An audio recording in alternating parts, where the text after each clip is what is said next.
Good afternoon and welcome to World News, coming to you live from Warsaw. I'm Stalia Strzemska. And to begin on a domestic note, in Poland, the Defense Ministry is rolling out a new voluntary military training program, open to everyone. Defense Minister Władysław Kosiniak-Kamysz says the initiative will be available to participants of all ages, from primary school students to senior citizens. The pilot program is set to begin before the end of the month. Sumlinsky reports. On Thursday, Poland's Defense Minister Władysław Kosiniak-Kamysz announced the launch of a pilot program for Universal Defense Training Program. He emphasized that implementing the program is a way to build social resilience, provide information, and teach essential skills to anyone who wants to benefit from this type of training. The training will be available to all Polish citizens who wish to participate, including the youngest, in primary and secondary schools.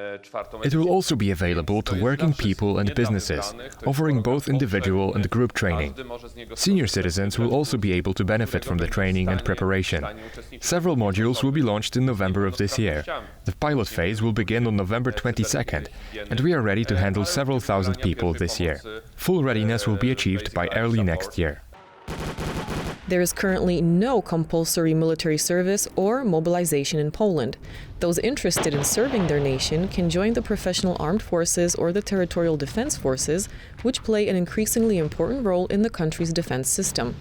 In November and December of this year alone, we will train around 20,000 people through individual training programs. The total number of participants trained during these 2 months across all forms of training will reach approximately 100,000. In 2026, we plan to train around 400,000 people in total through individual and group training, within military educational programs, reserve training initiatives, and as part of the voluntary basic military service. Poland has approximately 210,000 soldiers, that's counting professional soldiers and those in voluntary basic military service, and almost 37,000 of those who are in the territorial defense forces. With the government inviting citizens to take part in the voluntary nationwide military training scheme, what do everyday people think about this initiative? Most feel a sense of duty and readiness to step up. It's an interesting idea. I think everyone should know how to defend themselves in some way. I know how to shoot, so it will be not a problem for me, but maybe I'm too old, to be honest, for such training. Maybe I'll sign up. I think it's a really good idea. Good times tend to make people weaker, and I believe what we're doing now with the military comes at exactly the right time. I'm in favor of it, because a bit of discipline and basic knowledge would do everyone good. If it were possible to take part in the training during work hours, I would gladly take that opportunity. Poland's defense minister has emphasized that Poland's security relies not only on a strong army and international alliances, but also on the strength of society. He noted that knowledge, the ability to respond to threats, and awareness of the procedures to follow in emergency situations are crucial. And Poland's security-related projects don't stop there. The country is preparing to launch its first military satellites. Defense Minister has confirmed they're expected to reach the orbit on November 10th. 3, 2, 1, ignition. SpaceX's Falcon 9 rocket will carry Poland's first military satellites to space in a matter of days, advancing the country's security and defense capabilities. We are modernizing our army. The largest transformation in history, with the largest budget ever of over 46 billion euros next year. We are about to send the first Polish military satellites into space, which are to be in orbit on November 10th.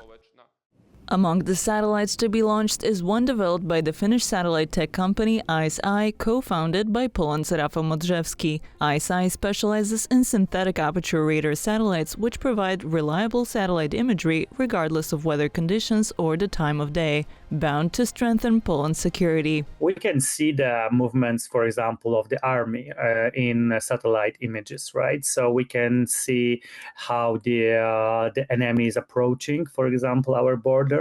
ICEYE is already collaborating with Kiev. Notably, it supplied Ukraine with imagery of Russian troops ahead of Moscow's 2022 full-scale invasion, helping the country fight Russian aggression. Aside from the ICEYE satellite, 3 nano-satellites developed through the Polish Imaging Satellites project, initiated by the Ministry of Defense, will be launched the same day.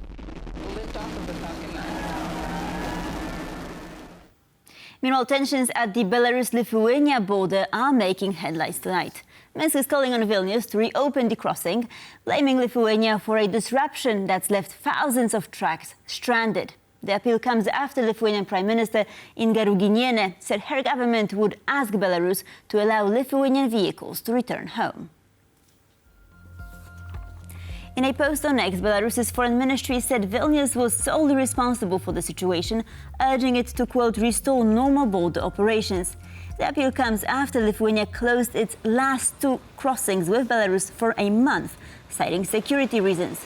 Prime Minister Ruginiene said talks are already underway to repatriate about 5,000 Lithuanian trucks and trailers stuck across the border. The country's interior minister confirmed that Vilnius plans to propose using the Šimonytė crossing to bring drivers home. Haulers warn the closure is causing major losses for logistics and trade sectors, with hundreds of vehicles still waiting on the Belarusian side. Slovakia is in talks with Poland to secure new natural gas supplies. Bratislava faces growing pressure to reduce its heavy reliance on Russia. Slovakia has a problem. It consumes too much Russian gas. Around 90% of the fuel comes from Moscow, and Slovakians know it. Slovakia is currently facing a serious problem as it is being pressured to disconnect from oil and gas supplies coming from the Russian Federation as soon as possible. And disconnect soon it may. According to Reuters, Slovakia is in talks with Poland to secure an alternative supply of gas. Poland is uniquely positioned to do this due to the countries being connected via a pipeline that was completed in 2022. If the talks with Slovakia pan out, and depending on the size of the contract itself, Poland may soon start playing the role of a regional gas hub. Poland has for the past decade been investing heavily in import capabilities. The country has built a pipeline transporting gas from Norway, constructed one LNG terminal and commissioned another, with total capacity more than enough to serve neighboring countries. To some extent, the country is already a gas hub, sending supplies to Ukraine due to Russia bombing the country's gas fields. Poland can export natural gas to other countries in the region, and the Czech Republic comes to mind as one example. However, this would require some investment in infrastructure. Another possibility is Moldova, which could be supplied via an existing network of connections. In theory, Slovakia could get all the supply it needs from Poland. The gas itself would come from the US in the form of LNG and be offloaded at the Šimonytė terminal. According to Reuters, a deal could be announced at a major energy conference in Athens on Friday. Georgia has charged 8 opposition figures, including jailed former President Mikhail Saakashvili, with plotting to overthrow the government, sabotage and aiding foreign powers. The move marks yet another escalation in the government's crackdown on its political opponents. Those accused have condemned the charges, calling them a part of the war on democracy. The named individuals made public calls for revolution, the overthrow of the government, the toppling of authorities, picking of state buildings and physical confrontation with law enforcement officers. They also sought to overthrow the legitimate government and mobilize, assemble and engage an aggressive mass of citizens in acts of violence. Former Georgian President Mikhail Saakashvili thought his personal social media page and video addresses disseminated through mass media outlets publicly urged his supporters to engage in unlawful and violent actions. He stated that struggle and aggressive resistance were necessary. He also called on his supporters to seize government buildings and, quote-unquote, overthrow the regime. And that's a wrap for this news bulletin. News in depth with Ashim Kumar coming up next.